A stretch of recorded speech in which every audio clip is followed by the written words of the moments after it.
नमस्कार। 7 दिन 7 पत्रकार। द नागरिक में आपका स्वागत है। हमारे इस कार्यक्रम का नाम है 7 दिन 7 पत्रकार। हर रोज हम देश के किसी वरिष्ठ पत्रकार के साथ बात करेंगे। बात करेंगे हम नागरिकों के अलग-अलग मुद्दों पर, सरकार के कामकाज पर और विपक्ष की रणनीति पर। आज हमारे कार्यक्रम में हमारे मेहमान हैं अशोक वानखड़े साहब, अशोक भाऊ जिन्हें सब कहते हैं। ये देश के टीवी पत्रकारिता में बड़ी प्रतिष्ठित नाम है। आप अक्सर चैनलों पे देखते होंगे और ये अपने बेबाक बयान के लिए जाने जाते हैं। बिना लाग लपेट के, किसी का बिना पक्ष लिए हुए, आमतौर पे जिस तरह से आजकल चैनल हो गए हैं, उसमें पता नहीं चलता है कौन किसकी तरफ से बोल रहा है और ज़रूर छुपा हुआ है, किसी न किसी की तरफ से बोल रहा है। लेकिन अशोक भाऊ एक ऐसे पत्रकार हैं, जो किसी की तरफ से नहीं बोलते हैं, जनता की तरफ से बोलते हैं। इसीलिए द नागरिक के पहले एपिसोड में हमने अशोक भाऊ को बुलाया है बातचीत करने के लिए। अशोक भाऊ आपका स्वागत है। और हम सबसे पहले नमस्कार। महाराष्ट्र में जो घटनाक्रम हो रहा है और जो हम देख रहे हैं कि देश की राजनीति पे इसका बड़ा अलग असर पड़ा है, जो विपक्षी राजनीति की बात हो रही थी और किसी ने सोचा नहीं था कि शरद पवार का घर टूट जाएगा, क्योंकि महाराष्ट्र में शरद पवार से बड़ा नेता मुझे नहीं लगता कोई दूसरा है। और शरद पवार ने जिस तरह से झटका दिया था नरेंद्र मोदी और अमित शाह जी को 2019 के चुनाव के बाद, शिवसेना को अपने साथ लेकर के सरकार बनाया था उन्होंने, तो उससे लगा था कि शरद पवार अपर हैंड हैं और वो राजनीति के वाकई चाणक्य हैं। लेकिन अभी जो है, जो झटका दिया है बीजेपी ने और एनसीपी में 2 फाड़ हो गया है, तो उस पर पहली प्रतिक्रिया आपकी क्या है? सबसे पहले धन्यवाद धनंजय जी, द नागरिक पोर्टल पे बुलाने के लिए। और ये जो बड़ा यूनिक प्रोग्राम आपने शुरू किया, 7 पत्रकार 7 दिन, तो आपके व्यूवर्स को देश के विभिन्न क्षेत्रों के विभिन्न बड़े नामों के साथ मिलने का सौभाग्य प्राप्त होगा। आपने मुझे इज्जत दी, आपने कहा कि बड़े पत्रकार हैं। मैं एक सामान्य पत्रकार मानता हूँ, वरिष्ठ पत्रकार भी नहीं। मुझसे कई वरिष्ठ लोग हैं अभी और बहुत अच्छा काम कर रहे हैं। हाँ, बेबाकी से बोलने वाले बहुत कम हैं, क्योंकि हर एक के अपने-अपने इंटरेस्ट हैं। हमारा इंटरेस्ट लोगों का, जनता का होता है। सवाल पूछना ये हमारा काम है और वर्तमान में सवाल पूछने वाले राष्ट्रद्रोही हो जाते हैं या विद्रोही हो जाते हैं। तो जो भी कहें, आपने सम्मान दिया और ये आपके कार्यक्रम का पहला पुष्प है। उसके लिए मुझे बुलाया, ये मेरा विशेष सम्मान मैं समझता हूँ। जो आपने कहा कि महाराष्ट्र के अपने जो ओपनिंग रिमार्क्स में कहा कि शरद पवार चाणक्य है, और शरद पवार आज भी चाणक्य है। शरद पवार को ये 1-2 महीने पहले से पता पड़ गया था कि अजित पवार और कुछ लोग ऐसे हैं पार्टी में जिनके ऊपर ईडी के प्रकोप लगातार हो रहा है। छगन भुजबल है, सुनील तटकरे है, प्रफुल्ल पटेल है, हसन मुशर्रफ है और भी कई लोग हैं जिनके ऊपर ईडी, इनकम टैक्स, सीबीआई की रडार पे है, क्योंकि लगातार सत्ता में रहे हैं, सत्ता का सुख भोगा है, पैसा खाया है, भ्रष्टाचार किया है, तो बाहर तो आएगा। तो वो लोग, मेरी जो इन्फॉर्मेशन है, करीब-करीब 1-1.5 महीने पहले ऐसे 10 लोग जाके मिले भी थे शरद पवार जी को कि हम पे बहुत ज़्यादा प्रेशर है, यदि हम बीजेपी के साथ नहीं जाएँगे तो शायद हमें जेल जाना पड़ेगा, संपत्ति कुर्क होगी। तो हम क्या करें, हम तो जाना चाहते हैं। तो शरद जी ने कहा आप जाइए, लेकिन आपकी फिर सदस्यता रद्द हो जाएगी। उन्होंने कहा वो चल जाएगा साहब, लेकिन क्या करें, अब बचना है तो जाना पड़ेगा। तो तभी से शरद पवार ने उसी दिन सिल्वर ओक पे उद्धव ठाकरे को बुलाया था।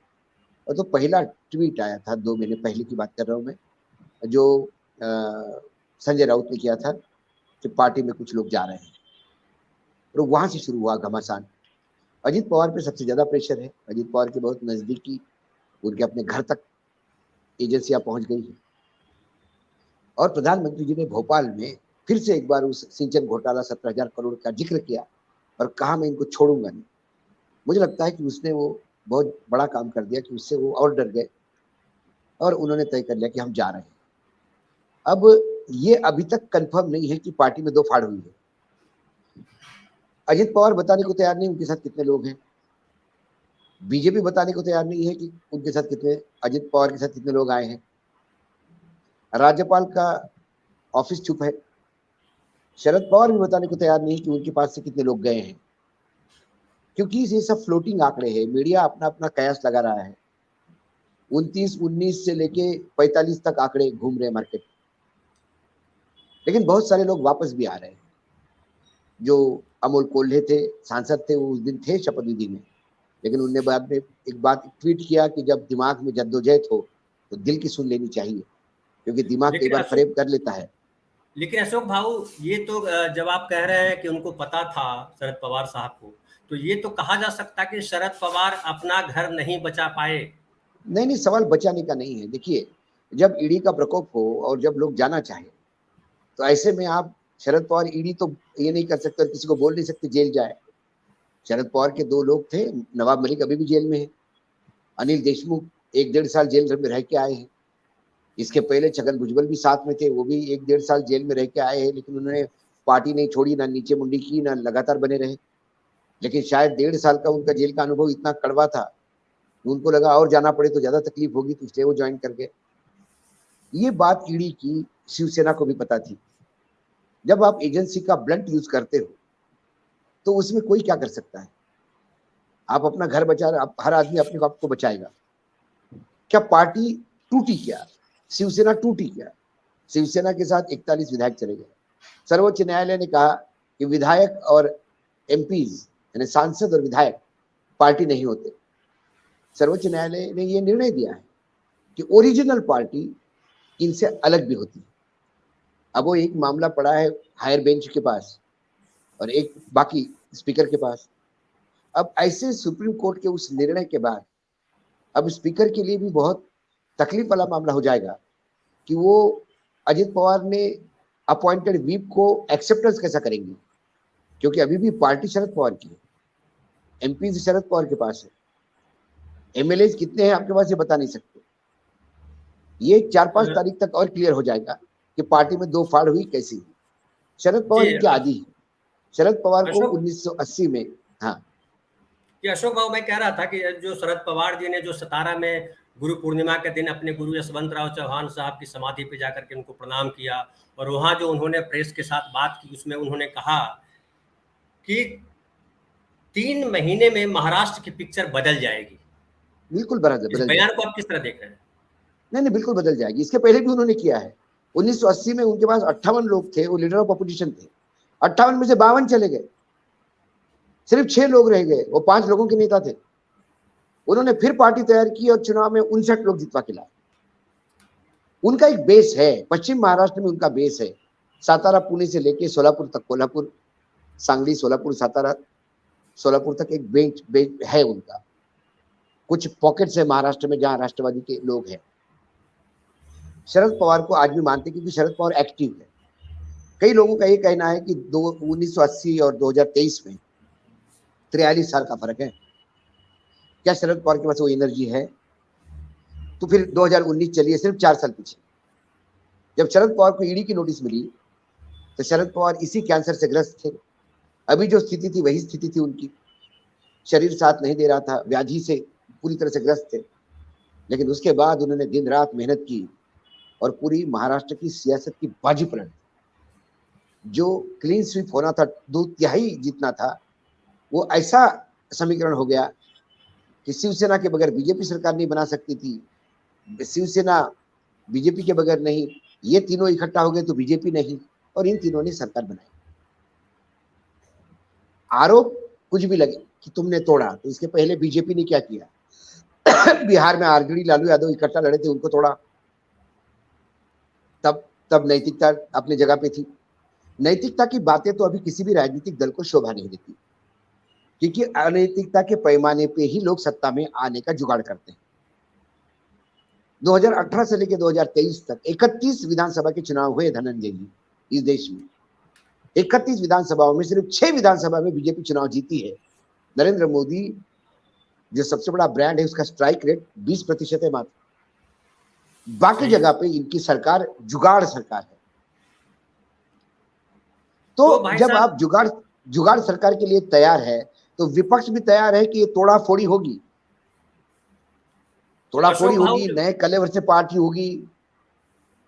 बिहार में फिर बदल गया समीकरण, फिर दोनों इकट्ठा आ गए। ये समीकरण तू मैं होता रहेगा। तो इसमें मैं नहीं मानता। आप हाँ, अशोक बाबू, आप जो है ये जो कह रहे हैं कि हम पूरे महाराष्ट्र का दौरा करेंगे और 70 से 80% युवा शरद पवार जी के साथ है, ऐसा कह रहे हैं। तो इस ये जो दौरा करने का क्या असर है, और क्या वाकई उनके पास इतने युवा हैं, चूंकि वो खुद 84 वर्ष के हैं? बिल्कुल है। मैंने आपको वही कहा, 2019 में सिर्फ 4 साल पीछे लेके जा रहा हूं आपको। 4 साल में जब उनको ईडी का नोटिस मिला और उन्होंने ईडी के नोटिस को कैश किया। 2019 में स्थिति ये थी कि शरद पवार की पार्टी बड़े मुश्किल से 12 सीटें ले पाती और कांग्रेस तो 10 के अंदर ही आती। एक ईडी के नोटिस ने इतना बदलाव कर दिया कि शरद पवार जब रात को नासिक से सोलापुर निकले बाय रोड भरी बरसात में, तो दोनों तरफ से गांव गांव में लोग नारे देते हुए थे, कहते कि आप सर, क्योंकि ये महाराष्ट्र की अस्मिता पे घाला था। शरद पवार जैसा नरेंद्र मोदी गुजरात में गुजरात की अस्मिता के साथ जुड़े जाते हैं, महाराष्ट्र में शरद पवार जुड़े जाते हैं, बंगाल में ममता जुड़ी जाती है, बिहार में लालू और नीतीश जुड़े जाते हैं। ये अस्मिताएं हैं। ये बाहर के गुजराती आके क्या करेंगे? क्या महाराष्ट्र का कितना नुकसान करेंगे? क्या महाराष्ट्र का नुकसान नहीं हो रहा है? जब से वो 2.5 साल की सरकार गई, महाराष्ट्र के 2 बड़े प्रोजेक्ट चले गए। कई सरकारी कार्यालय, केंद्रीय कार्यालय सरकारी महाराष्ट्र से गुजरात शिफ्ट हो रहे हैं। महाराष्ट्र का जो मुंबई का जो जेएनपीटी पोर्ट है, उसका बिजनेस 1/4 रह गया। सारा कार्गो का जो मूवमेंट है वो कंडला पोर्ट पे डाइवर्ट हो गया है। क्या महाराष्ट्र की जनता ये जानती नहीं है? और इसके लिए कौन दोषी है? ये महाराष्ट्र का नेतृत्व जो दिल्ली के सामने नतमस्तक होता है, पूछ हिलाते बैठते हैं। इसलिए महाविकास आघाड़ी को एज है, और ये एज में किसी सर्वे की बात नहीं करता धनंजय जी। उपचुनाव हुए, एज आ गया। विधान परिषद के चुनाव हो गए, एज आ गया। मंडियों के चुनाव हो गए, कृषि उपज मंडी के धुआंधार सफलता प्राप्त की। क्योंकि जनरली महाराष्ट्र के लोग तोड़ फोड़ वाले, ये जो गद्दारी का टैग लेके जो जाते हैं, उनका साथ नहीं देते। शिवसेना से छगन भुजबल अलग निकले थे। छगन भुजबल को मुंबई छोड़ के नासिक भागना पड़ा जीतने के लिए। नारायण राणे 11 लोगों के साथ चुनाव पार्टी छोड़ के गए थे, उनमें से कितने लोग जीत पाए? नारायण राणे भी राज्यसभा के भरोसे हैं। तो तोड़ के लोग जाते हैं, उनके साथ कैडर नहीं जाता। तो आप क्या कहना चाह रहे हैं कि जो है इनके जाने से महाविकास आघाड़ी को कोई फर्क नहीं पड़ता, फर्क नहीं पड़ेगा। एनसीपी को कोई मैं फर्क नहीं इसका पड़ता? धनंजय जी, मैं इसका कारण बताऊं। जब एकनाथ शिंदे गए तो उन्होंने कहा कि हिंदुत्व के नाम से हम गए। महाराष्ट्र में हिंदुत्व चलता नहीं, मराठी अस्मिता चलती है। भूमिपुत्र की राजनीति की है बाल ठाकरे। तो जब आपने हिंदुत्व का नाम लिया तो 2.5 साल तक तो आपने सत्ता का सुख भोगा। जो शिंदे मुख्यमंत्री बने, उन्होंने तो खुलेआम चलती रैली में बाला साहब को कहा था कि मैं ये इस्तीफा आपके चरणों में रखता हूं, इस बीजेपी से निजात पा लीजिएगा, ये हमारे पार्टी को खत्म कर देंगे। तो ये हिंदुत्व का एक कसर जगह, क्योंकि आपको ईडी का डर था, इसलिए आप गए। कारण चाहिए, इसलिए हिंदुत्व। दूसरा कारण उन्होंने बताया था कि वित्त मंत्री अजित पवार ने सिर्फ अपने वालों को बांटा है और हम सबको डांटा है। अजित पवार के नाम से उन्होंने पार्टी तोड़ने की बात कही। चलो, लोगों ने मान लिया। अब क्या हुआ? वही अजित पवार वित्त मंत्री बनेंगे। अब कैसे सही हो गया अजित पवार? उन्होंने कहा कि एनसीपी और कांग्रेस के साथ जाने से शिवसेना ने अपना हिंदुत्व भ्रष्ट कर दिया। अब आप एनसीपी के साथ आ गए हो, अब आपका भ्रष्ट हिंदुत्व कैसा भ्रष्ट? लोग समझते इस बात को। वही दादा ने बात की थी कि उन्होंने कहा कि ये कमलाबाई जो है, ये बर्बाद कर रही देश को। गैस की कीमतें, लोहे की कीमतें, सरिया कितना महंगा हो गया और रेत कितनी महंगी हो गई। सारे आइटम गिनवाए थे। आज वो कहते कि विकास के लिए जा रहे तो लोग हंसते हैं। मैं दादा से चक्की पिसवाऊंगा करके भले रैली में दादा चक्की पिसिंग एंड पिसिंग बोले थे। मैं सत्ता से बाहर रह सकता हूँ, रास्ते पे सकता हूँ, लेकिन एनसीपी के साथ कभी नहीं जाऊंगा, ये बड़ी बड़ी घोषणाएं की थी। ये सारे वीडियो मार्केट में है। तो आपके पास जवाब नहीं है ये बोलने का, हम इस कारण से गए। अब बस आप सारी जनता जान गई है कि आपने भ्रष्टाचार किया, आप पकड़े जा रहे थे, जेल के जाने के डर से आप उधर चले गए, बस सीधी बात। अच्छा अशोक भाऊ, तो फिर जनता आपके साथ क्यों देगी? अशोक भाऊ ये बताइए कि हमेशा ये रहा पिछले काफी दिनों से चर्चा में रहा कि जो शरद पवार जी हैं उनके उत्तराधिकारी कौन। यहाँ भी विरासत की लड़ाई है, सुप्रिया सुले और अजित पवार में लड़ाई थी या है, दोनों में से जो भी कहें। तो क्या लग रहा कि अजित पवार जब स्वतः निकल गए तो अब सुप्रिया सुले अकेली विरासत की हकदार है, सारा कांटा नहीं साफ हो गया? नहीं नहीं, मैं थोड़ा और क्लियर कर दूं धनंजय जी। सुप्रिया सुले कभी भी महाराष्ट्र की राजनीति में इंटरेस्टेड नहीं रही। मेरी व्यक्तिगत उनसे बात हुई, मेरी शरद जी से बात हुई,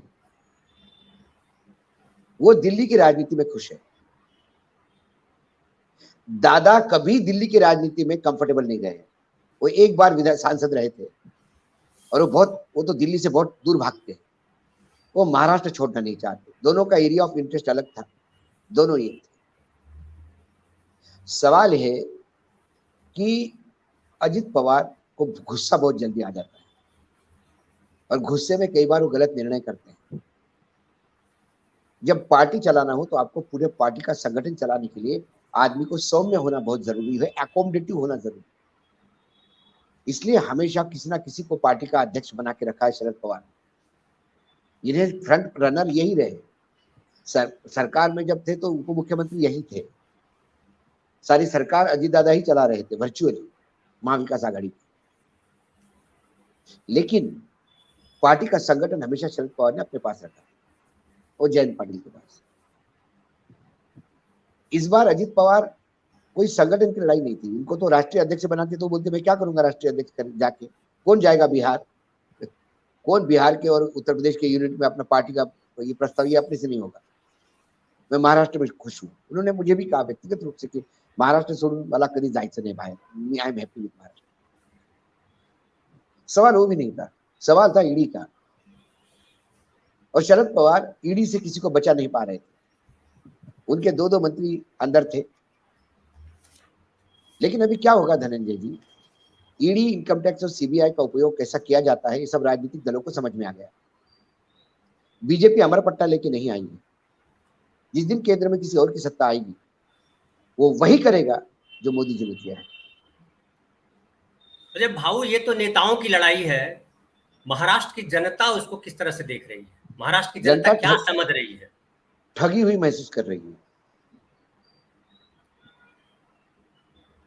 ठगी हुई इसलिए महसूस कर रही है कि शिवसेना के खंडे पे बैठ के बीजेपी सत्ता में आई थी महाराष्ट्र। महाराष्ट्र के लिए हमेशा शिवसेना बड़ा भाई और बीजेपी छोटा भाई थी। और केंद्र में बिना शर्त हमेशा शिवसेना ने केंद्र में समर्थन दिया है। कभी मंत्रिमंडल में पद नहीं मांगा, कभी ये नहीं बोला कि हमको 4 मंत्री चाहिए। कोई स्टेटमेंट नहीं होगा बाल ठाकरे का। कभी नहीं मुझे कहा कि मुझे ये मंत्रालय चाहिए, कभी नहीं कहा। बाल ठाकरे ने जीवन में सिर्फ एक जगह पे मंत्रिमंडल को लेके बात की होगी अटल जी से। वो बात की थी सुरेश प्रभु को मंत्रिमंडल से निकालने, क्योंकि सुरेश प्रभु के ऊपर बहुत भ्रष्टाचार के आरोप लगे थे। वो आंध्र प्रदेश के लोगों के साथ मिलके पावर मिनिस्ट्री में कई खेल कर रहे थे और महाराष्ट्र के शिव सैनिकों को बिल्कुल भाव नहीं दे रहे थे। इसलिए अटल जी ने समझाया उनको कि ये अच्छा काम कर रहा है। उन्होंने कहा कि नहीं, ये मेरा मंत्री है, मेरा मेरा मेरा शिव सैनिक है, इसको मैं मंत्रिमंडल से हटाना चाहता हूँ, और उनको हटा दिया। बाकी जगह कभी उन्होंने ये मंत्रालय, क्योंकि वो म्युनिसिपल कॉर्पोरेशन में बहुत खुश है शिवसेना। शिवसेना का फोर्टे म्युनिसिपल कॉर्पोरेशन है, महाराष्ट्र सरकार भी नहीं। मुंबई म्युनिसिपल कॉर्पोरेशन उनकी लाइफलाइन है, वही उनकी ताकत है, उसी पे वो खेलते हैं। तो फिर ऐसे इसमें जब आप शिवसेना के बड़े भाई छोटे भाई बन के आए, लोग कहते हैं कि शिवसेना ने अलग किया। क्या शिवसेना के साथ बीजेपी ने दगा नहीं किया? 2014 के चुनाव में क्या हुआ? दोनों साथ में मिलकर चुनाव लड़ना था। आखिरी 3 दिन तक शिवसेना को झुलाते रहे बीजेपी वाले, और आखिरी 3 दिन में बोल दिया कि अभी हम अपना लड़ना चाहते हैं, आप अपना लड़ो। शिवसेना के पास तो 280 मेंबर भी नहीं थे लड़ने के लिए। आनंद फानंद में उनको पूरे राज्य में चुनाव में लड़ना पड़ा। अपने बलबूते पे उतरना पड़ा। फिर जो नतीजे आए, उस नतीजे में फिर ये तय हुआ कि भाई बीजेपी के साथ ही आपको सरकार बनानी पड़ेगी, तो बीजेपी के साथ सरकार बनाई। तो ये पहला धोखा किसने दिया? जब दूसरी बार ये था कि भाई बाल ठाकरे की मृत्यु हो गई, उन्होंने कहा कि एक बार मुख्यमंत्री बन जाए शिवसेना का, तो एक बार आप बना दीजिए 2.5 साल के लिए, तब भी मुकर गए। अब क्या मिला बीजेपी को? 2.5 साल मुख्यमंत्री देते तो 2.5 साल तो अभी बीजेपी का मुख्यमंत्री होता। वो 2.5 साल महाविकास आघाड़ी के हो गए, ये 2.5 साल एकनाथ शिंदे के हो गए। बीजेपी को इस पूरे गेम में मिला क्या? बीजेपी को, मतलब केंद्रीय नेतृत्व को मिसगाइड किया देवेंद्र फडणवीस ने। उनने कहा कि यदि मैं शिवसेना तोड़ता हूं तो बाला साहब ठाकरे की विरासत खत्म हो जाएगी, उद्धव ठाकरे परिवार घर बैठ जाएगा और हमारा पूरा महाराष्ट्र पे कब्जा होगा। वो गेम उल्टा हो गया। अशोक भाऊ उसके ये बाद ये जो अशोक भाऊ, मैं ये बीच में रोक रहा हूँ, सॉरी, क्योंकि समय भी हमारा हो रहा है। और हम एक और सवाल ये है कि 2024 का चुनाव बहुत महत्वपूर्ण है। ये सारा जो खेल हुआ है महाराष्ट्र में, चाहे शिवसेना तोड़ी गई या एनसीपी तोड़ी गई, 2024 को ध्यान में रख करके, क्योंकि मोदी जी को, अरविंद शाह जी को घबराहट है, बीजेपी के केंद्रीय नेतृत्व को घबराहट है। तो ऐसी स्थिति में जनता 2024 में क्या करने वाली है? क्या इसके बाद मोदी जी और अमित शाह के साथ जनता खड़ी हो जाएगी? सवाल ही नहीं उठता। महाराष्ट्र की जनता, महाराष्ट्र का परसेप्शन गुजराती वर्सेस मराठी बहुत पुरानी लड़ाई है। खासकर शिवसेना तोड़ी, उसका दुख, शरद पवार के घर में घुस के बगावत करवाई, उसका दुख, महाराष्ट्र से प्रोजेक्ट ले गए, उसका दुख, और महाराष्ट्र को मिला क्या, इसका दुख। ये महाविकास आघाड़ी, मतलब बीजेपी सिंगल डिजिट पे आ जाए 2024 में इस बगावत के बाद भी, तो आश्चर्य नहीं होगा, ऐसा मुझे लगता है।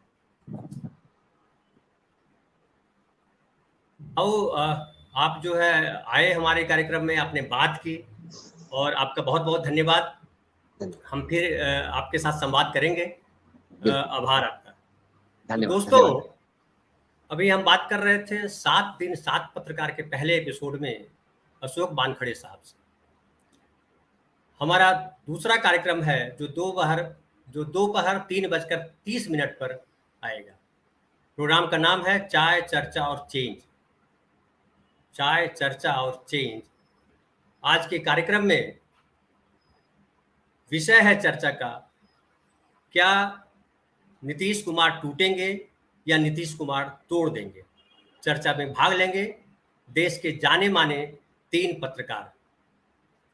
आपने हमारा कार्यक्रम देखा, कैसा लगा आपको? आप जरूर हमें खबर दें, प्रतिक्रिया दें, और अगर चैनल हमारा आपने सब्सक्राइब नहीं किया है तो सब्सक्राइब कर लें, अपने दोस्तों को बताएं, इसका प्रचार प्रसार करें, ताकि हम अच्छे कार्यक्रम करते रहें और आप तक अच्छे कार्यक्रम पहुंचते रहें। धन्यवाद।